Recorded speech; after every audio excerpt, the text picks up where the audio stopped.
So welcome everybody to this very first of our public lectures being delivered online through this particular medium. This is a lecture that's being offered in the Gruen public lecture series offered by the, run by the college, the Research School of Economics here at ANU. And it's also double badged with the College of Business and Economics public lecture series also here at the ANU. My name is Martin Richardson, for those of you I haven't met, and I'm the convener of both of these public lecture series. As I say, this is the first time I've tried to run one of these as a webinar online. There are some definite disadvantages to that. One of which actually is that we don't have a reception afterwards, not just for the lack of cheese and wine, but also for the opportunity to mingle and talk to the speaker in a sort of more informal context. The other omnipresent threat that I worry about in these contexts is imminent IT failure, but we do have a mastermind behind us in Lucas Daines who's running all this, and so I'm sure everything will go very smoothly. There is a silver lining, a very significant benefit to doing it this way, of course, and that is that essentially we're released from the bonds of location, as it were. And our speaker, for example, is going to join us tonight from Tel Aviv. Nevertheless, this is being hosted from ANU in Canberra, here in the ACT. And so I would like to acknowledge the first Australians and traditional owners of these lands, the Ngunnawal people, and pay respect to their elders both past and present. Our speaker tonight, Assaf Razin, has indicated he'll welcome a Q&A session at the end of the talk. And so we'll run this through the Zoom webinar Q&A facility. You should see at the bottom of your screens a Q&A button. If you click on that, you can write in a question, and then I'll facilitate and mediate those questions at the end. So Assaf's going to talk for sort of around 15 minutes or so, and then we'll take time after that for questions, and hopefully we'll wrap up with a little over an hour. Tonight's speaker, Assaf Razin, is Professor Emeritus at Tel Aviv University in the Iden-Bergless School of Economics. He did a BA in Economics at Tel Aviv himself, and then an MSc in Agricultural Economics at Hebrew University before getting his PhD in Economics at Chicago in 1969. He's a fellow of the Econometric Society. He's a research associate everywhere, CEPR, NEBR, IZA, and so on. And his academic contributions certainly will be very well known to all the economists in the audience, or at least a subset will be known to each economist. Assaf has written very widely in a whole bunch of different areas. He's made very significant contributions, I think, first of all, to international economics, because I'm an international economist, but also he's contributed in terms of demography, public economics, and most recently, a number of aspects of globalization. He's held a number of public service roles in Israel, and he's also a very active contributor to public discourse through blogs and newspaper articles.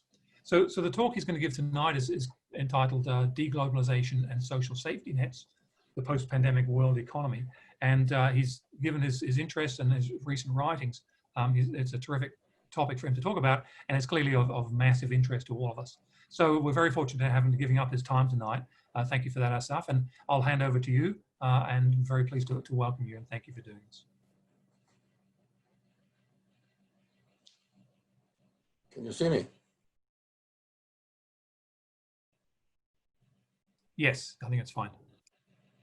Good evening, Australia. It's morning here in Israel.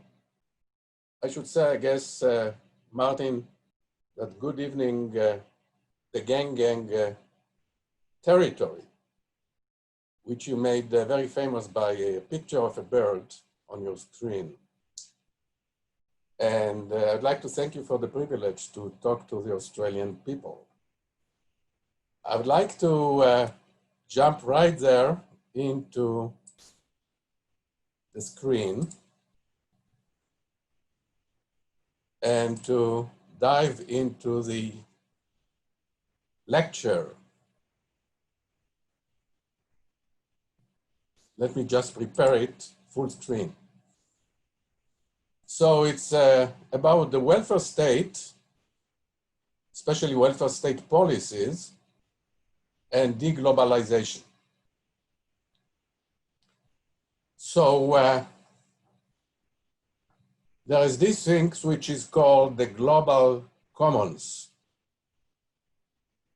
And the recent pandemic revealed the need for higher level of global cooperation.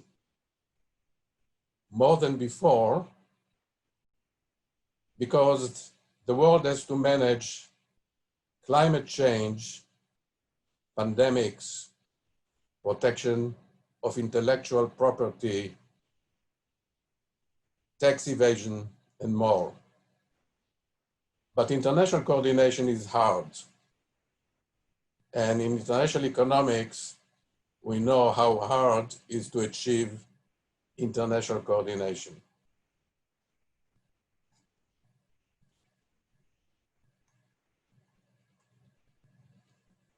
Now, recently, we moved into a negative global growth territory, the first time since the Great Depression, the Great Recession, I should say, which echoed the Great Depression 100 years before. Now, the unique feature of this negative global growth, it is that it is featuring both in advanced economies and emerging markets, economies, and developing economies. All of them are in a recession. And employment is a big problem, maybe the center of the issue now in the global recession.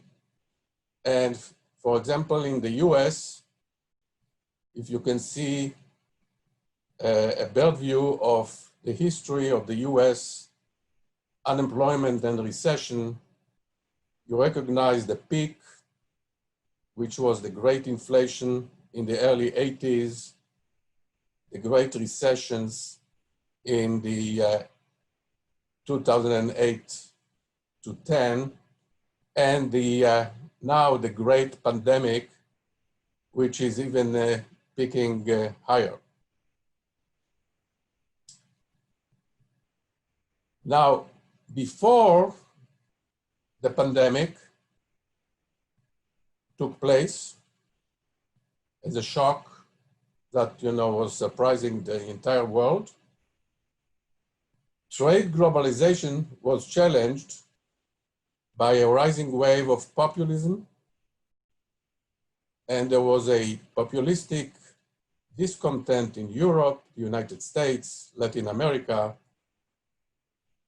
and it was elevated into a trade war between the US and China and others. Now, history, of course, doesn't repeat itself. History rhymes, said Mark Twain. So in the end of World War I,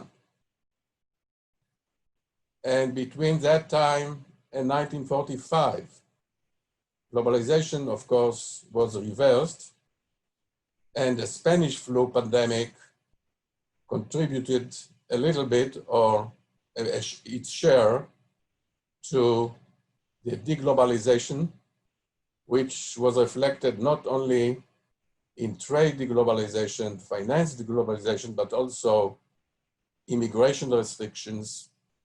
And at the center of it was the Great Depression.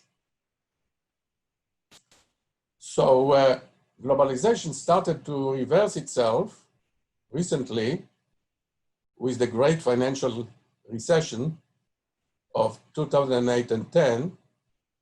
It was sort of historic turning point in the de-globalization, the new trend, after decades of steadily increasing global integration.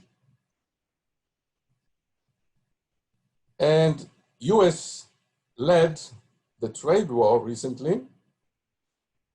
It is the largest return to protectionism by the US since the 1930s Smoot-Hawley Act and the 1971 Nixon shock.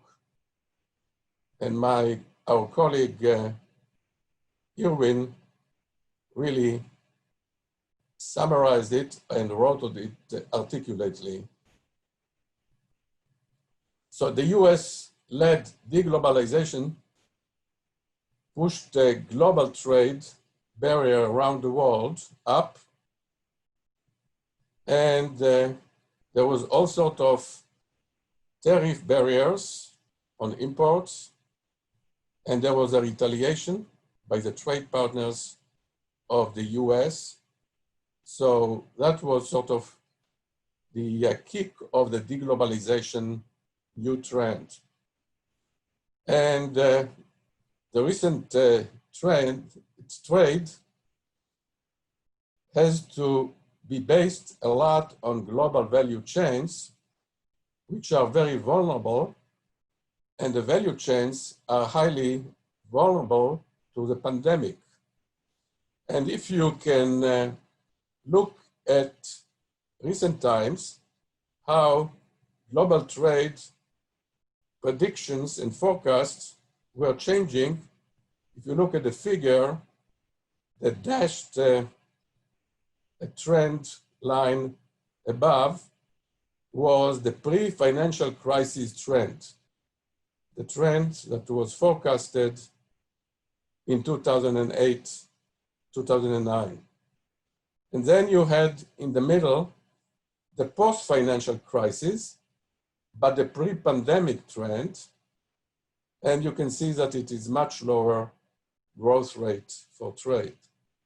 And now there are all sorts of scenarios about the trend for global trade, starting from the optimistic scenario, which has sort of relatively V-shape and quick, moving back to the pre-pandemic trend, going into a more pessimistic scenario, which will take much longer, and everything is subject to a big standard deviation and standard errors. Now, the news is that social insurance returns big time. So following the Great Recession, when you had this Brexit breaking from integration of trade in the world, and the US, the trade war, and everything spread to the developed countries, what was very interesting is that many social insurance measures have been implemented. And during this pandemic, the Europe has this version of subsidies to employers to keep their workers, and the US has its own version of extending unemployment benefits. So there was a massive redistribution that came with the closing of borders. Now the roadmap for my talk, if I can have enough time to finish my program, is to remind us about the border effects in international trade, then to expose it again, international tax competition, which is the center of financial globalization, then talking about social expenditures and their relationship to globalization, and then about the financial integration, how you measure it, and how it looked, very upward trending before the Great Recession. And then I start to the beef of the presentation, which is my own modeling about globalization or de-globalization and the welfare state policies, which will feature all these items, 1, 2, 3, 4, that are the beginning of my roadmap. And then I will end with conclusion and, of course, comments from you. As we know, the border effect in international trade refers to a situation where which there is a higher volume of trade within a country compared to the volume of trade across the country's border. So even though Canada is very close to many, many states of the United States, when trade crosses the borders between Canada and the US, it is subject to barriers that are not existing either in Canada or in the United States. Now, luckily, in the early 2000s, for Gruen and Hugo, assembled a rich data set of bilateral relative trade costs, which are basically the measure of the border effect. And of course, they grounded their measures on gravity theory, which was very, very much influential at the time, until today. Now, they did it between regions of countries, between countries, and they aggregated it, all these measures of border effects to obtain world indices, as well as indices along various trade rules. So what they find is that after World War II, the era of the new globalization, there was a big fall in trade costs. It first started in Europe and then extended to the rest of the world. Now, for my modeling purpose, I'll do a very standard kind of border effects, and I will assume that P is the domestic relative price of the export good.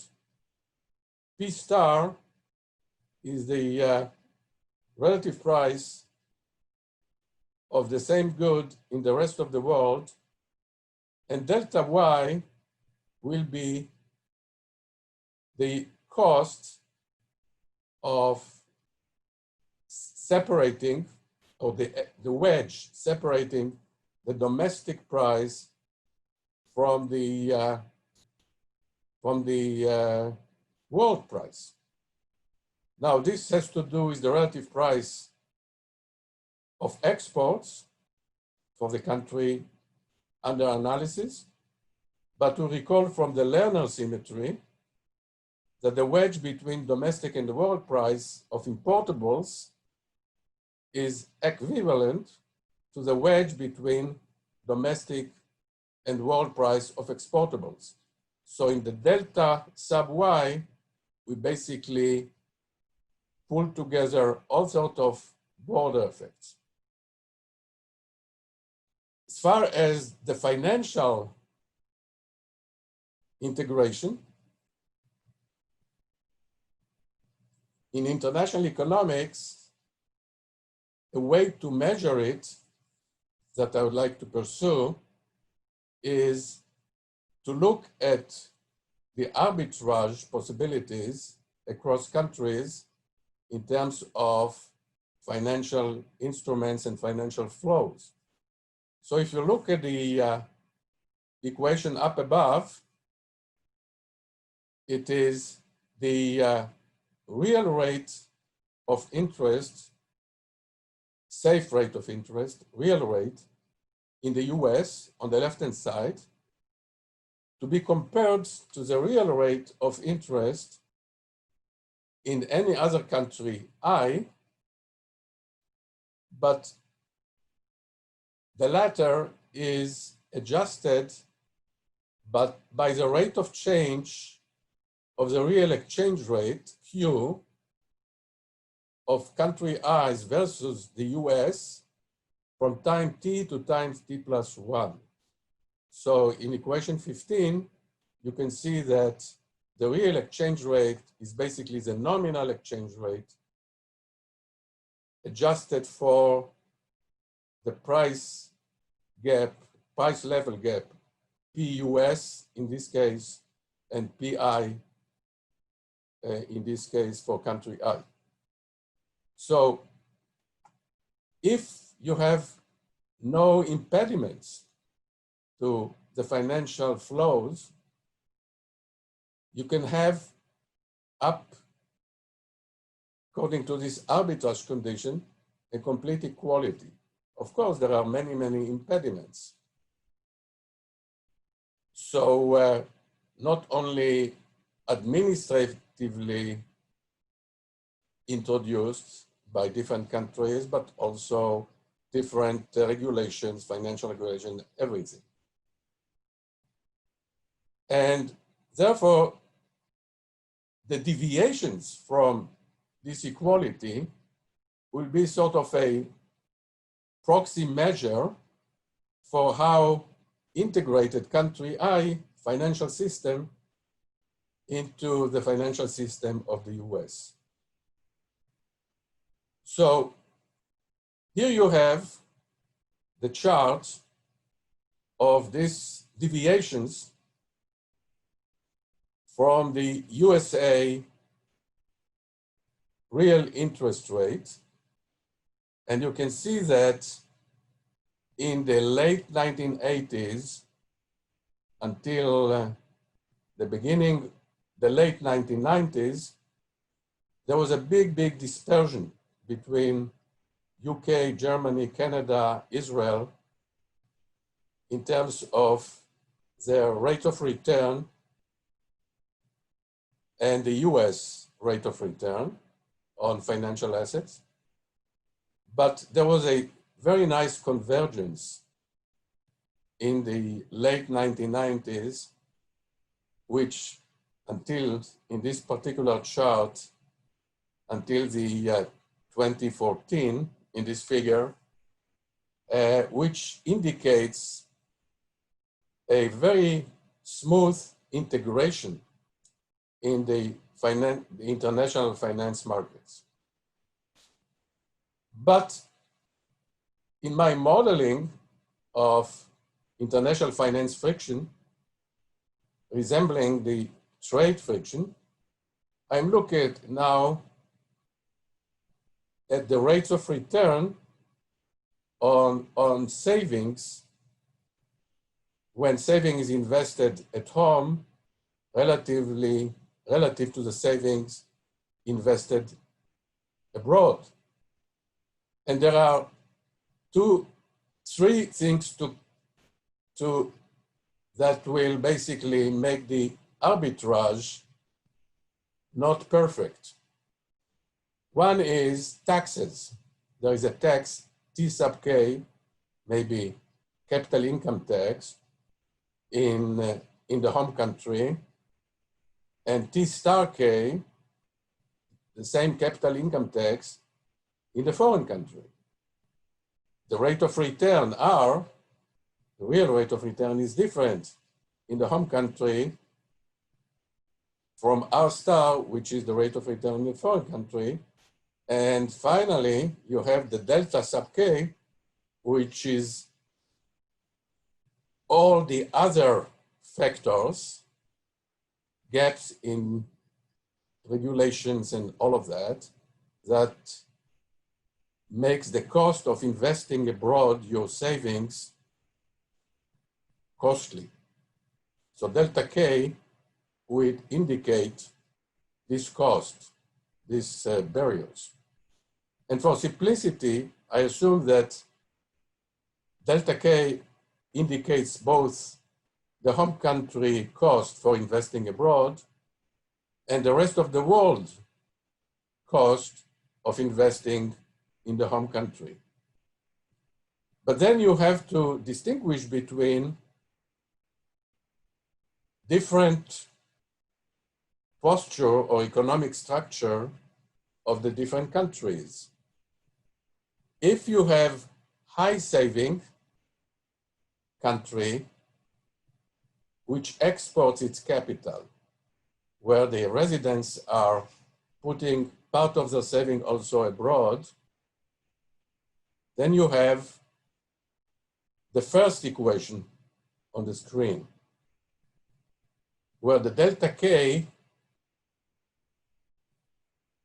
reduces the rate of return for the home country savers from investing abroad, because they are subject to this kind of cost.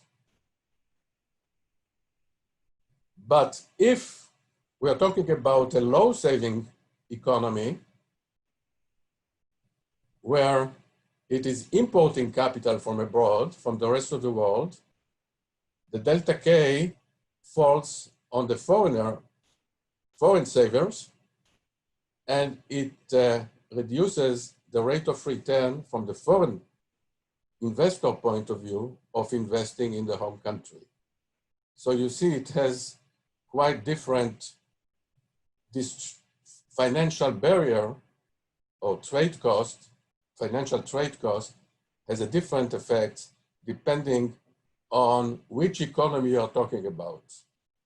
High saving capital outflow, country like Germany, or relatively low saving capital inflow, country like Australia. So we'll keep that in mind when we talk about the main issue in the model. Then there is the issue of international tax competition. So I'm looking at, because I'm looking at especially the effect of the international finance integration on different investments, and the effective corporate tax rates are the main measure of taxes. And we remember from the work of Hall-Jorgenson and others that the effective corporate tax rate, which is in this formula on the left-hand side, is not the same as the statutory corporate tax rate. For example, the present value of the depreciation allowances features heavily, as well as some others.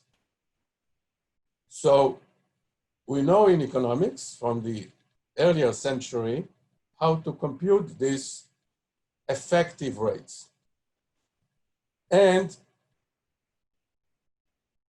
the integration of the international financial system is subject to the work of this particular effective corporate tax rate. Now, we are lucky that we have a natural experiment when there was the creation of the European Union. So in terms of the integration of the financial markets, the European Union serves as a very interesting natural experiment, because the main cause of this experiment, if you can say, is not directly something to do with the international tax competition. And from that perspective, we can picture the effective tax rates, corporate tax rates, for the selected EU countries, the major ones, that were called the EU 15, or at least some core countries in the European Union. And we can see that these effective tax rates prior to the creation of the European Union were very much dispersed across countries. In one country very high and the other country very low. But the creation of the European Union, because of the tax competition, I think, moves the whole system to be much more concentrated. So the dispersion across countries is much lower, but it also, because of the race to the bottom issue of tax competition, moved the entire system down. So it tells you that once you consider or analyze the welfare state, which is based on taxes on capital and labor and all of that, you have to recognize the effect of, if you like to find the globalization effects on the welfare state policies, you have to recognize the tax competition issue. The other kind of natural experiment that the European Union can tell us is about what happened to social expenditures before the creation of the European Union and after that. And there is a very interesting empirical work by a group of European economists, and they assemble all sorts of data about public social expenditures for the EU 15 between 1985, before the European Union was established, until 2003, much after that. And they use sort of a barrow-type convergence growth framework to see what happened to indices of public social expenditures. And the indices are built on all sorts of different kind of considerations. Social expenditures, both at the macro and the program level, replacement rates of unemployment, social assistance benefit, poverty indicators. And what they found is that the shock, so to speak, of the establishment of the European Union created two things in their regression analysis. First of all, it created sort of convergence across different countries. So the convergence rate coefficient is negative, but also in the regression, the fixed effect, which was what was the social expenditure index before the creation of the European Union, has a negative sign, which means that overall, we move to a less social expenditures after the establishment of the European Union, indicating for that kind of episode, globalization works to lessen or to diminish redistribution. So this is of the introduction with empirical regularities that are relevant for my modeling of de-globalization and redistribution regimes. So what is in the model? In the model, we have stylized elements of trade globalization, financial globalization, international tax competition. Also, when you have integration of the labor force in different countries, you have a possibility of high-skill immigration. And basically, I'm using a very simple two-skill or two-income level,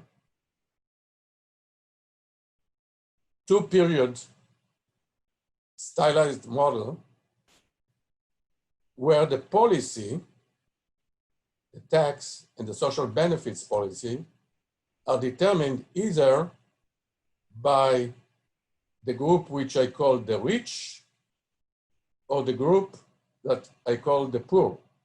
So I basically look at endogenously determining the welfare state policies when in the background there is a financial globalization, trade globalization, international tax competition, and all sorts of different stuff.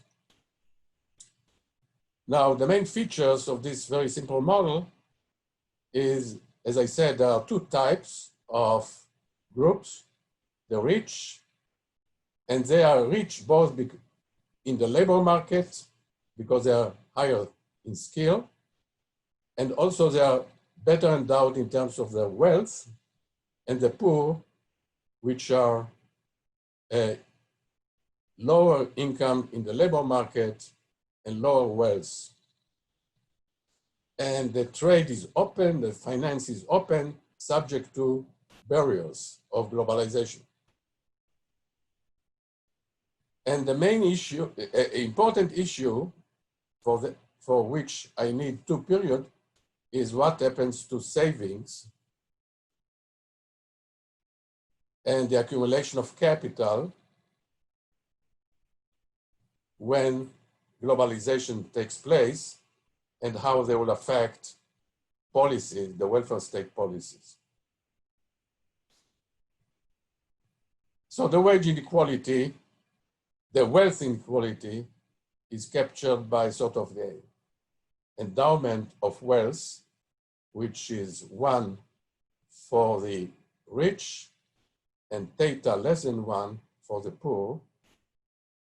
And the labor income gaps between the poor and the rich are captured by rho. Rho is the productivity in the labor market of the low skill guys, and unit 1 is the productivity in the labor market of the high skill ones. And I'm using the standard utility function. But once you look at it, what is key to the work is that we add to the private consumption the amount of social benefits, which I postulate that will distribute equally across different income groups, and that is indicated by the symbol B.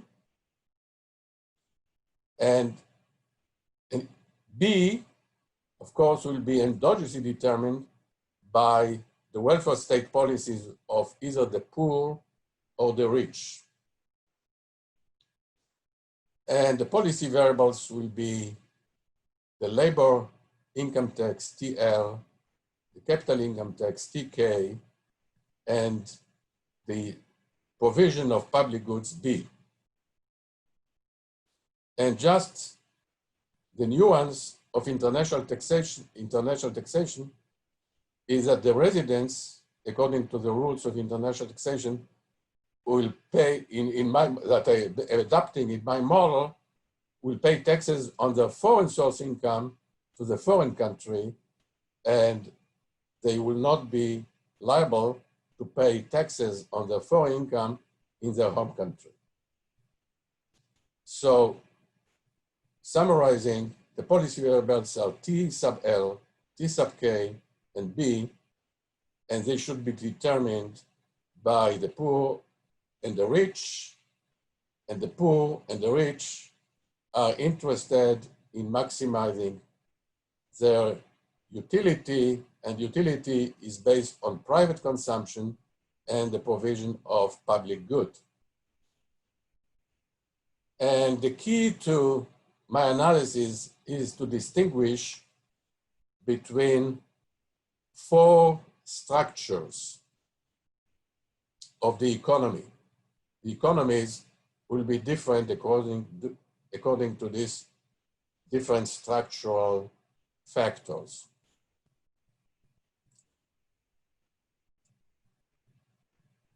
One, capital endowment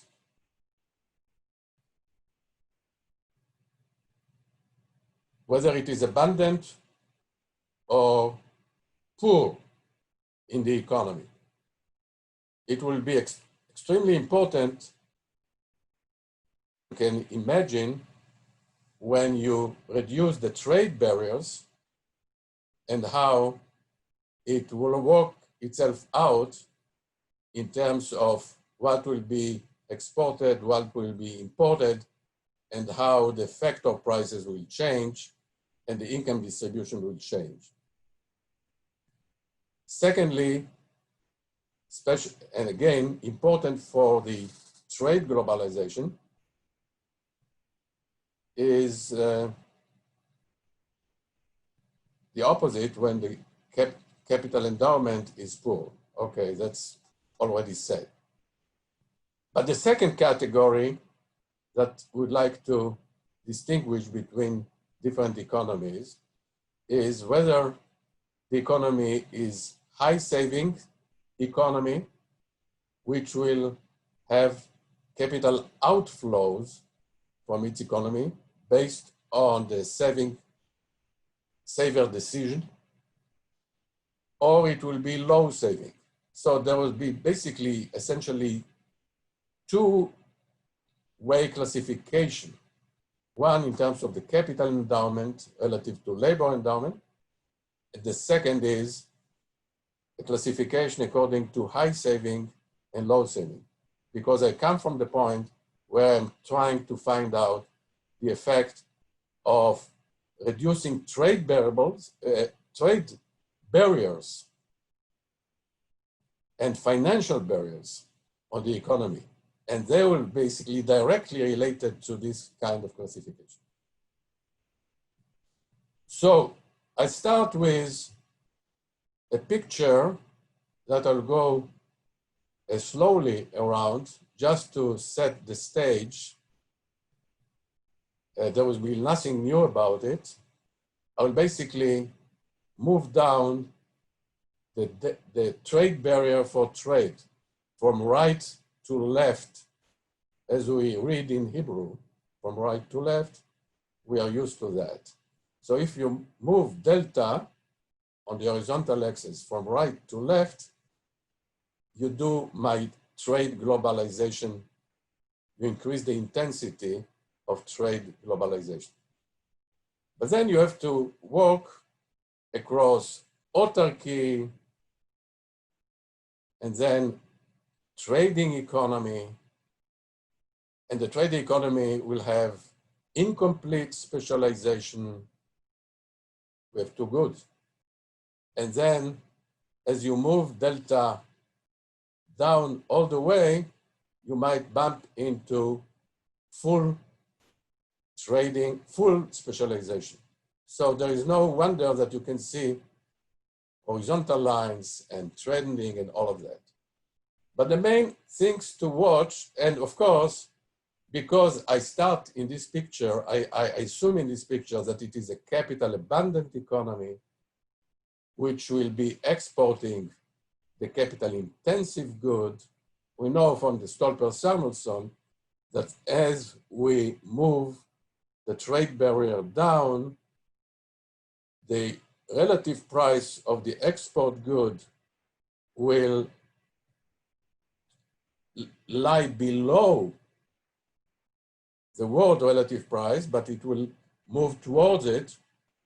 And therefore, for this particular configuration, structural configuration of this economy, what happened to the return on capital will be nothing during autarky, but it will move up the price of capital, the rate of return on capital, once you bump in, when you move into the trading posture. But the point, the message from it is how different are the policy regimes. So here I compare the welfare state regimes governed by the poor or governed by the rich and compared both policies or situations to the case where there is no welfare, that the welfare state is shut off. So you have three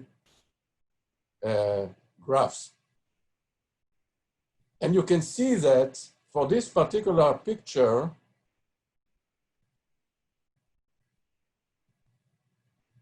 the rich guys who are endowed in terms of their wealth, and they are better also in the labor market in terms of their income, but they will be the first as you move delta from right to left. They will be the first to leave the autarky situation.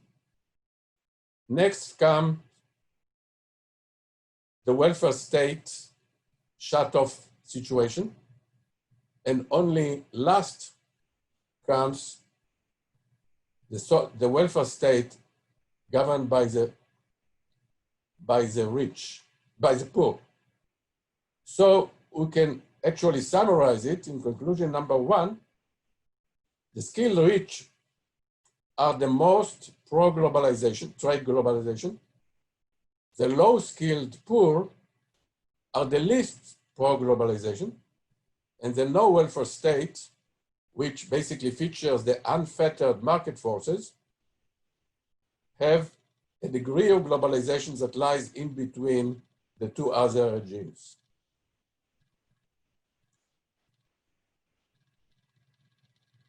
Now, what about taxes on labor and capital and the social benefits? I'll go quickly over it because it's sort of rather involved, and it depends very much on who is in charge, the poor or the rich. Each economic class has an incentive to raise the tax that hurts more the other class and benefits its own. But there is also a distortion introduced by taxes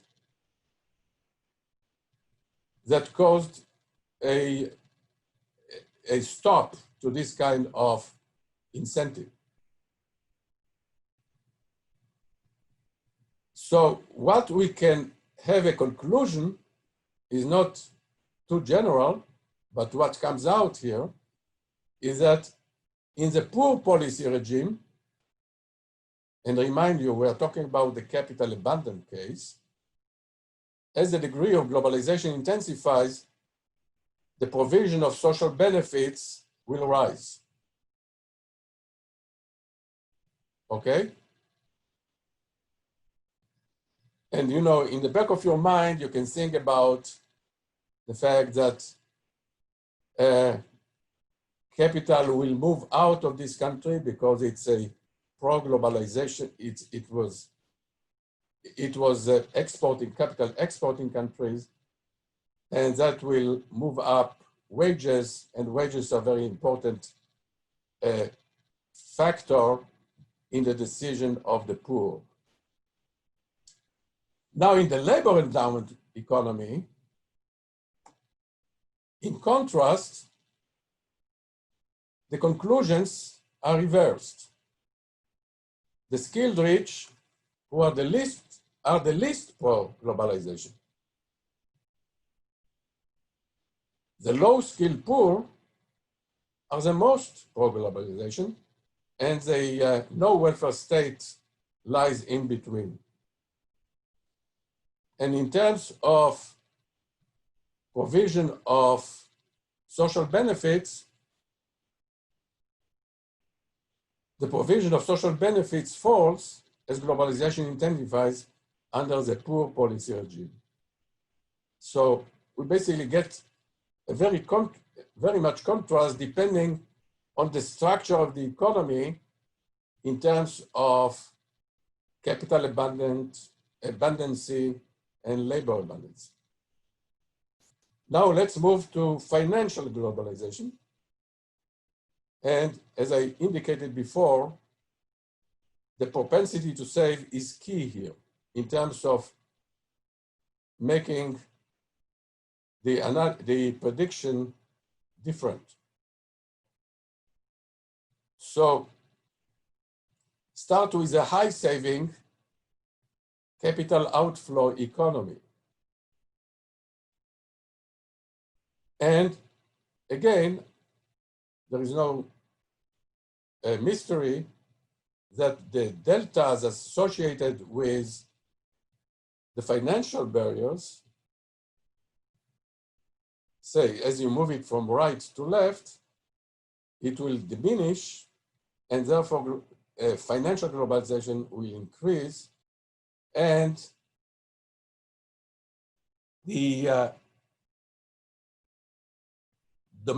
domestic saving, which is the bottom panel, will increase, okay? But if you look at the net foreign asset position of the country, and you compare the three regimes that we're talking about, and if you contrast it with the low saving economy, you get this kind of prediction. So let me just go over it in terms of who is more pro financial globalization and who is less pro financial globalization.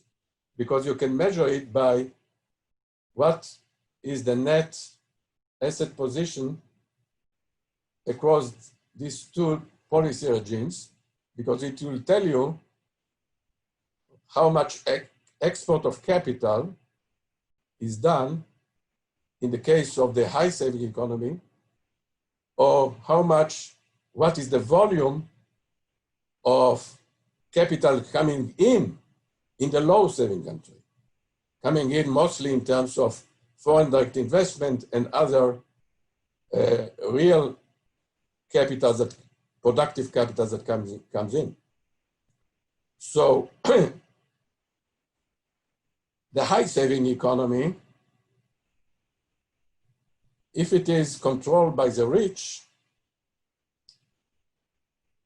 will have a lot of export of capital. So the volume of finance flows abroad will be high.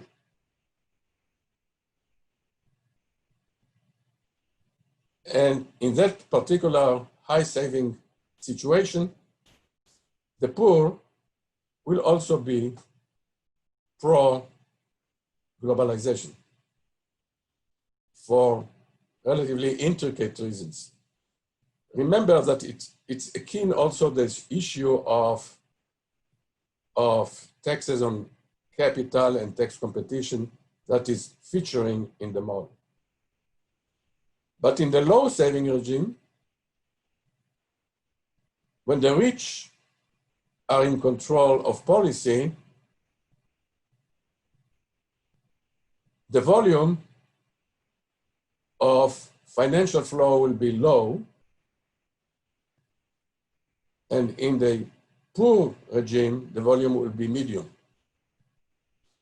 Now contrast this to the case where there is no welfare state and only unfettered market forces are at work. In the high saving regimes, there will be relatively low globalization. In the low saving regimes, it will be high. So that basically gives you some flavor of what the model can accomplish.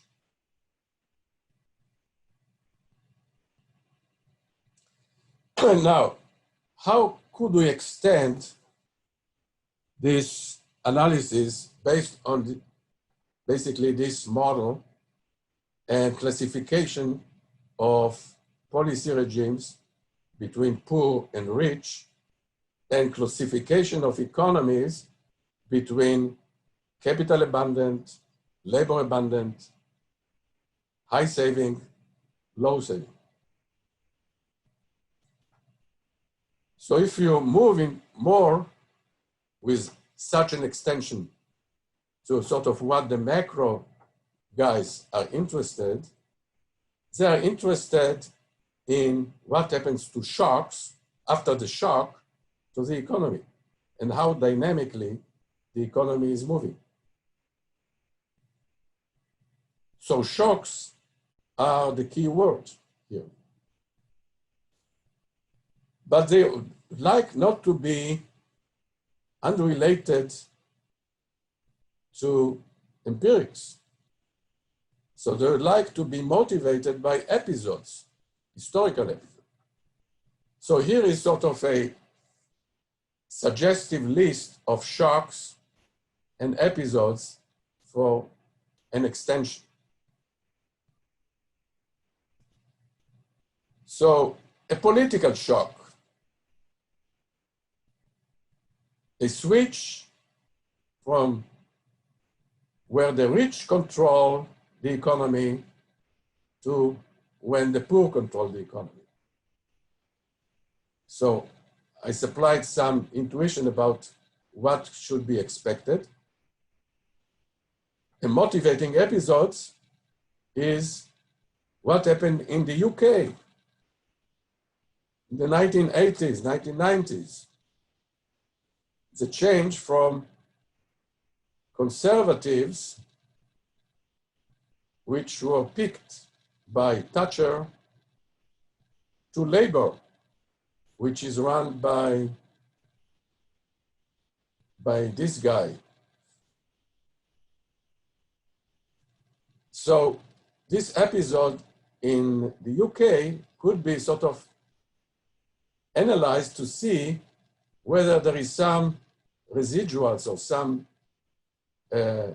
things that the model can give you idea about the effects of globalization and the welfare state.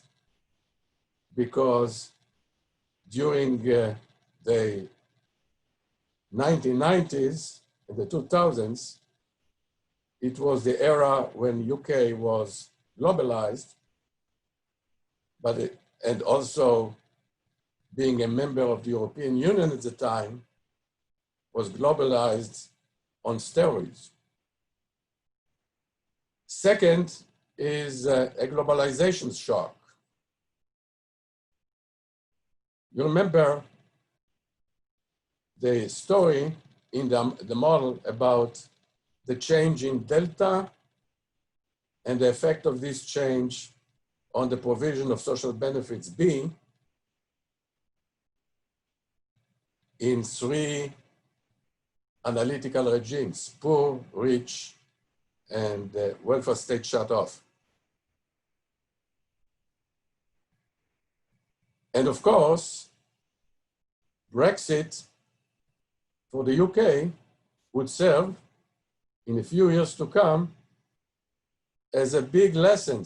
What happened when UK de-globalized, both because of Brexit and because of the short-run effect of the pandemic. What happens to the provision of social benefits? And maybe the poor, the rich will behave more like a poor, as you can see, in terms of their control of social insurance, the way we see now the finance minister or the treasury minister or the British exchequer, what's his name? Forgot his name, who is doing a lot of social insurance policy in the face of the pandemic. And lastly, for the productivity shock, we can, of course, have in the model enough parameters to see what is the effect of productivity on policies And of course, its multitude of episodes could really serve as suggestive for what is relevant in terms of what happens when productivity shocks hit the economy, what happens to the social welfare function. What about the empirical evidence? I mentioned before a few empirical evidence in terms of the creation of the European Union. It served a national experiment for international taxation and globalization. It serves as a natural experiment for what happened to social expenditures when globalization intensifies. Now, in a more standard kind of analysis, there is a recent IMF study on financial liberalization episodes, and they use industry-level data, and they find that the decline in industry-based labor shares followed financial liberalization episodes, which is reminiscent of some structures that I had in my model for some countries, high saving, low saving, capital abundant, low capital abundant, what happened when the financial liberalization takes place. But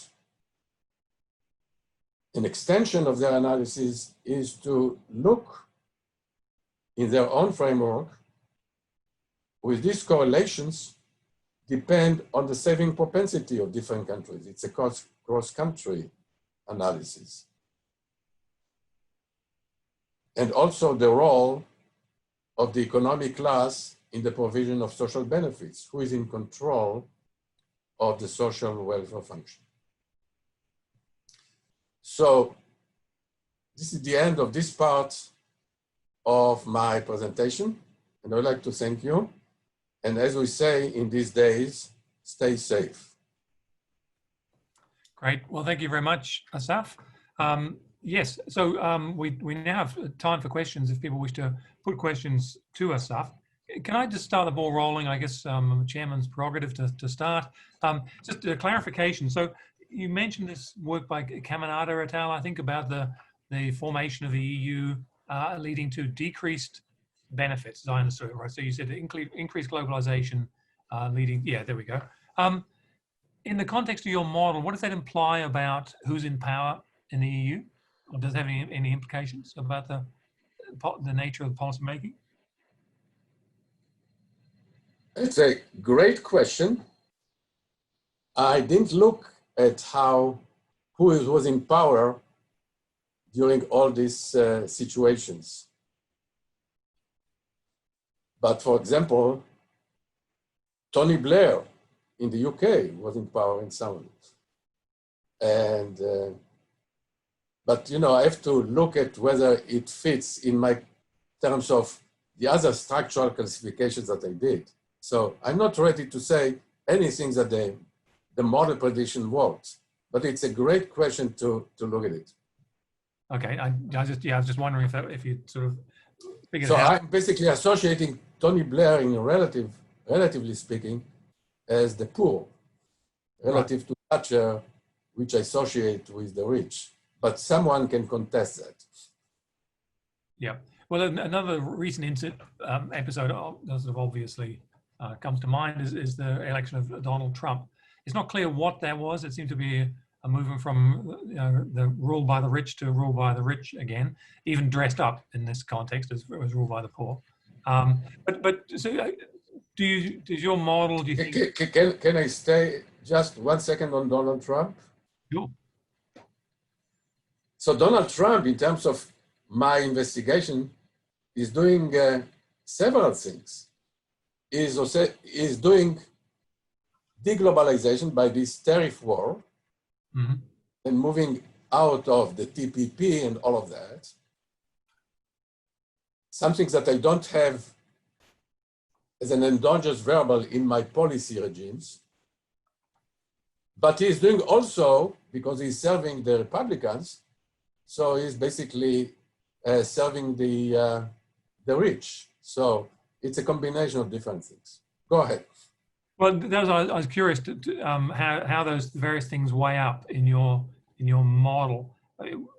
Is it predictable from your model that we would get this deglobalization from the Trump administration, that he would have been anti-trade as a consequence of at least his professed positions? There's more going on in your model than I've got my head around, I'm afraid, because of the financial aspects as well as the high saving, low saving, and so on. But do you take Trump as an affirmation of the model or as a challenge for it? It's hard to say, because my model take the globalization as an exogenous variable, right, and goes from there. I don't have endogenously determined intensity of globalization. So I don't have trade war and all of that. So it's premature to say what the model will say about it. But you do identify gainers and losers. Basically fits, quote unquote, more normal situations where you don't have a guy that deliberately destroying trade and at the same time serving the rich. Right. That's true. It is an oddity. If anybody else has any questions they'd like to put forward, please either type something in the Q&A. If not, then I guess we'll call this to a halt. I'd like to again to thank Assaf for a very interesting talk. As I say, there's more going on in there than I've got my head around yet, and I need to digest these slides a little more to fully understand.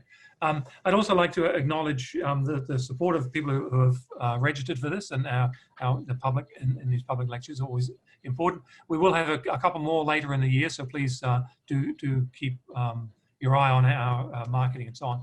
And I'd like to thank Lucas also, Lucas Daines, for running this and setting it up. And we've gotten through, as far as I can tell, with no IT problems at all. So it's run very smoothly. So thank you very much for that, Lucas. Finally, again, thank you, Assaf, for your time this evening, this morning for you. It's been much appreciated. And please, a final note for people, this will be posted on the ANU channel on YouTube. So people can chase it up there, and like me, will probably get more out of watching it a second time, more and more each time. So thanks very much for everybody. We'll wrap it up there, and thanks again, Assaf, for your time.